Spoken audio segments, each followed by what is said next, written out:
사랑하고 축복합니다. 이용주 목사입니다. 이제 느헤미야를 통해서 4주 동안 여러분과 함께 하나님의 말씀을 나누고자 합니다. 이 시간이 여러분 모두에게 은혜, 도전, 결단의 시간이 되시길 주님의 이름으로 축복합니다. 자, 느헤미야는 성경에서 영적인 또 현실적인 지도자라고 생각합니다. 때로 성경을 읽다 보면 우리와 괴리감이 드는 인물들이 있지만 느헤미야는 우리의 현실과 가장 유사한 삶을 살았기에 더 친근하게 다가오는 것 같습니다. 코로나19 신앙과 현실의 괴리감이 큰 이 시대에 느헤미야는 우리에게 신앙과 삶이 공존한다는 것을 보여주는 인물이라고 할 수 있습니다. 코로나로 인해 참 어려운 시간을 지나가고 있는데 느헤미야를 통해서 리더 여러분들에게 큰 도전과 위로의 시간이 되시길 축복합니다.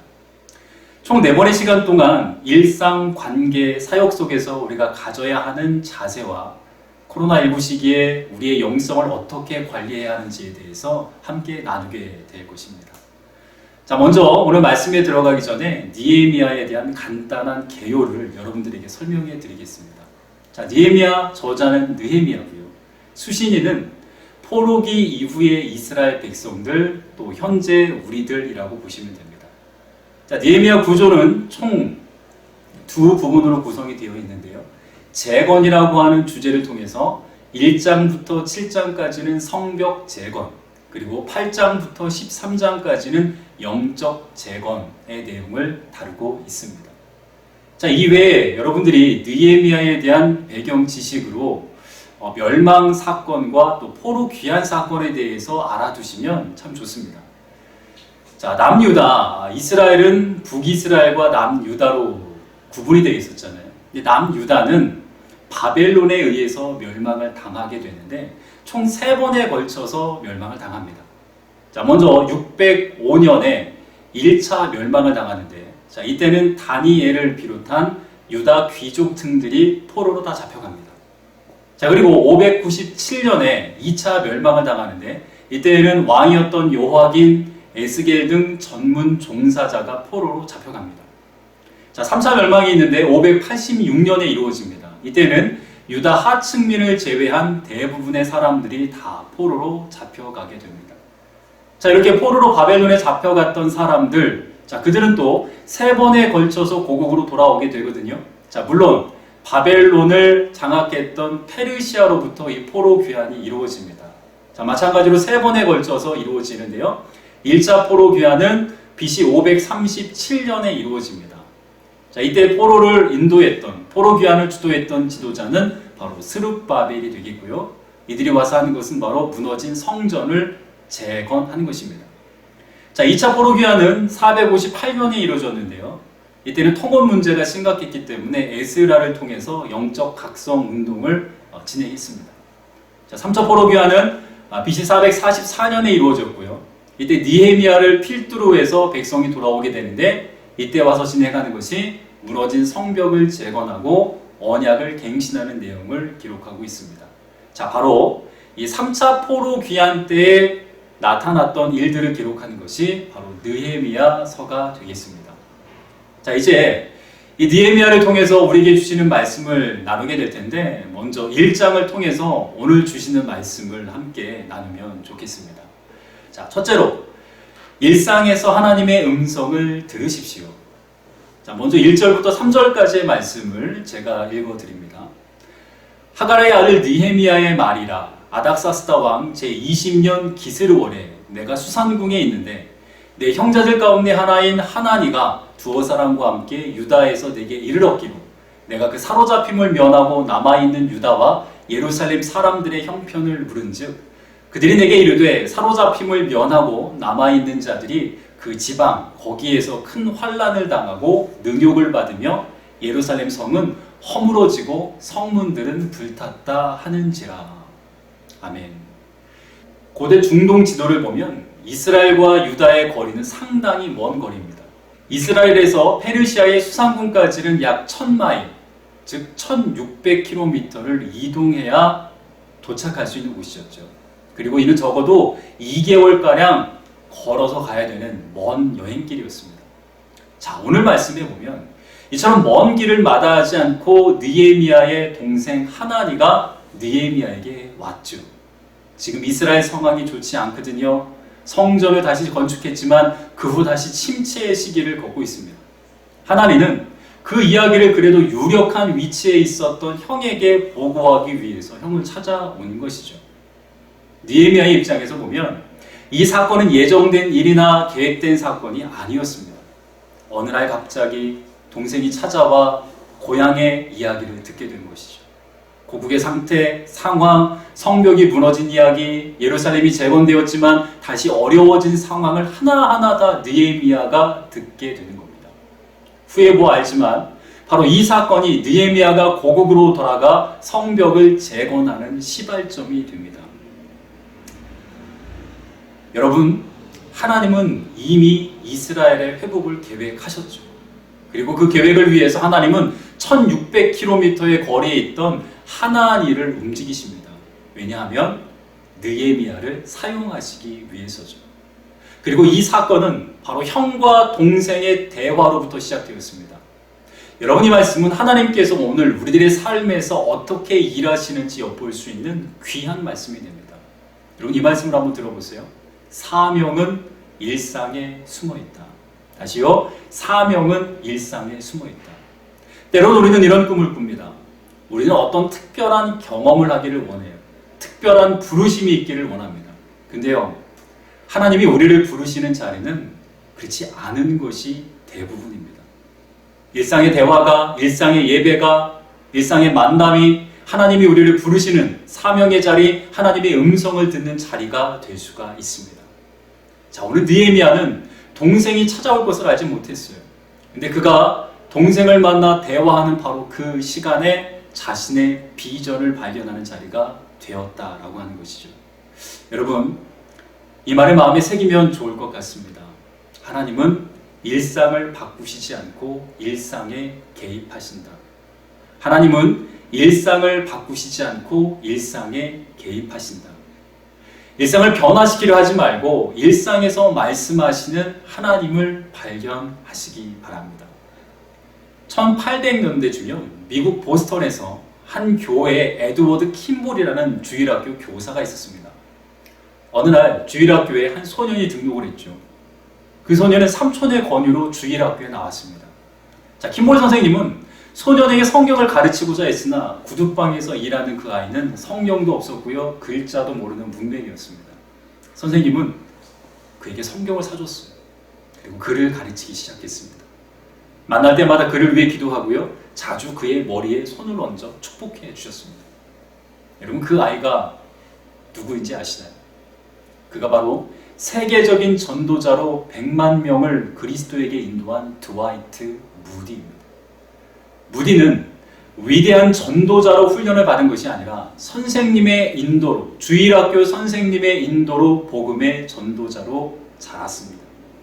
저는 이것이 하나님이 하시는 일이라고 생각합니다. 사명은 일상에서, 사람과의 만남 속에서, 대화 속에서 우리에게 다가옵니다. 여러분의 일상에 찾아온 하나님의 사명은 무엇일까요? 그곳에서 말씀하시는 하나님의 음성은 무엇일까요? 다시 귀 기울여 보시기 바랍니다. 혹시 내가 무심결에 지나쳐 버리지는 않았나요? 하나님은 이 시대의 느헤미야를 기다리고 계십니다. 여러분, 그 주님이 주시는 사명을 발견할 수 있는 복된 리더 되시길 주님의 이름으로 축복합니다. 자, 두 번째로, 기도하는 리더가 되십시오.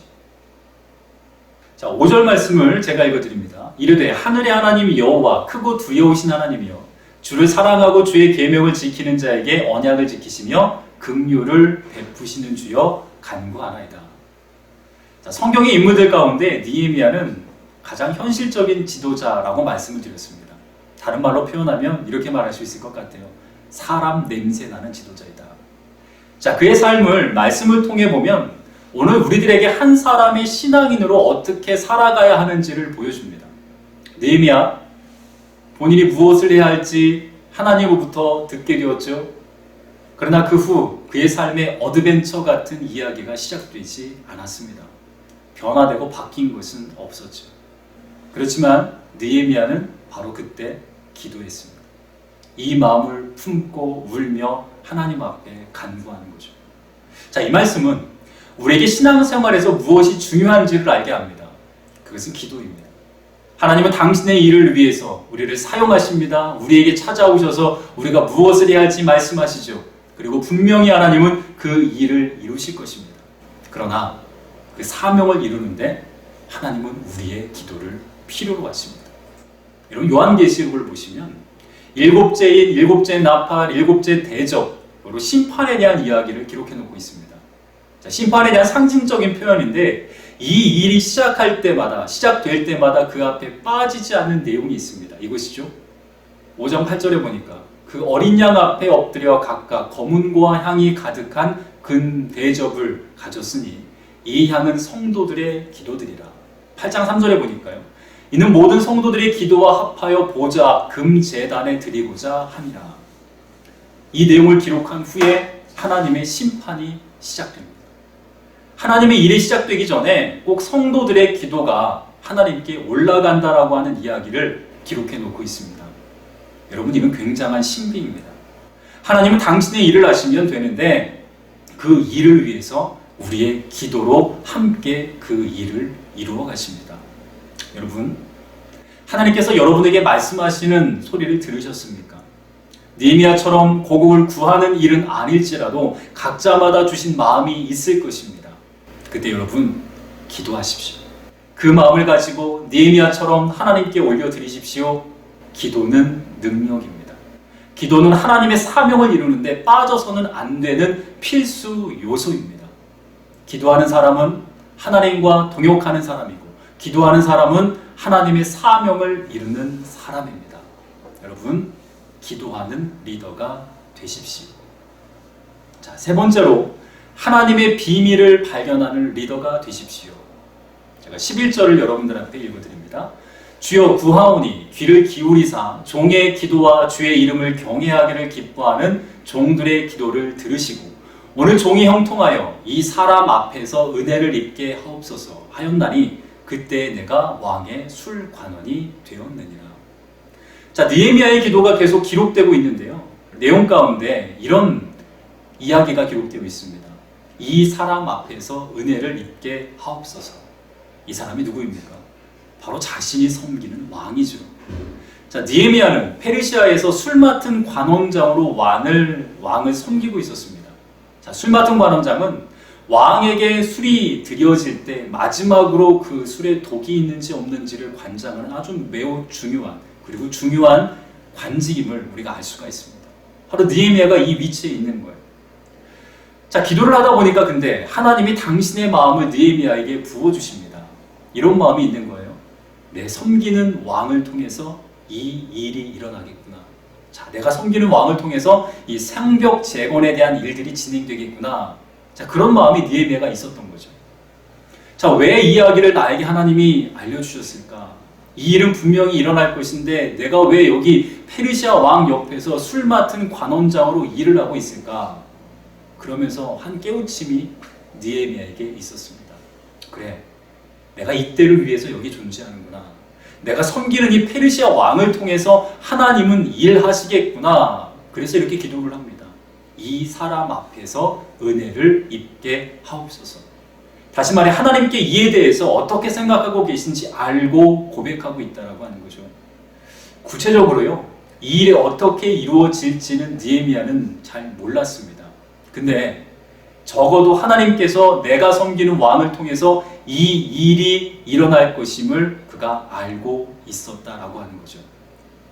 기도를 하다 보면 내가 왜 이 자리에 서 있는지, 그리고 하나님께서 어떻게 이 자리를 통해서 일하실지가 마음속에 그려질 때가 있습니다.